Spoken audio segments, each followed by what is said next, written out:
What could cause an economic collapse in 2011? Well, there's quite a few nightmare scenarios that could plunge the entire globe into another massive financial crisis.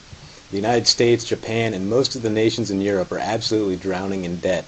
The Federal Reserve continues to play reckless games with the US dollar, the price of oil is skyrocketing, and the global price of food just hit a new record high. Food riots are already breaking out all over the world. Meanwhile, the rampant fraud and corruption going on in world financial markets is starting to be exposed, and the whole house of cards could come crashing down at any time.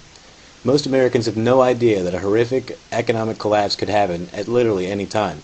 There's no way that all this debt and all this financial corruption is sustainable. At some point, we're going to have to reach a moment of total system failure.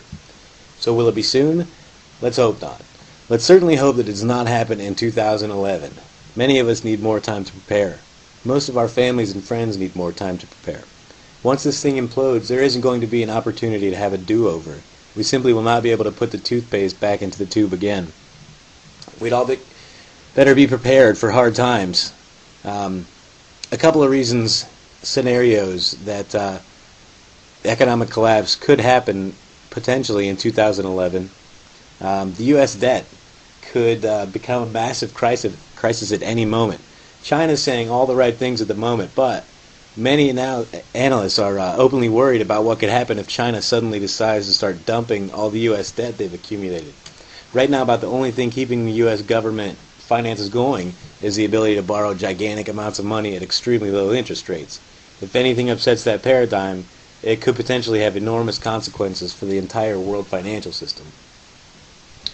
Speaking of threats to the global financial system, it turns out that the quantitative easing too has had the exact opposite effect that Ben Bernanke planned for it to have. Bernanke insisted that the main goal of QE2 was going to lower interest rates, but instead all it's done is cause interest rates to go up substantially. The debt bubble. The entire global economy is based on it. It could burst at any time and throw the whole planet into chaos.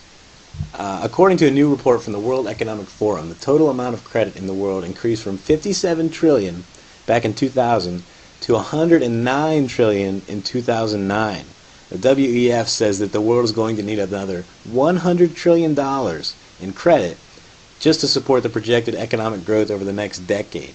So this is how the new global economy works. We just keep doubling the total amount of debt every decade. It's all based on credit.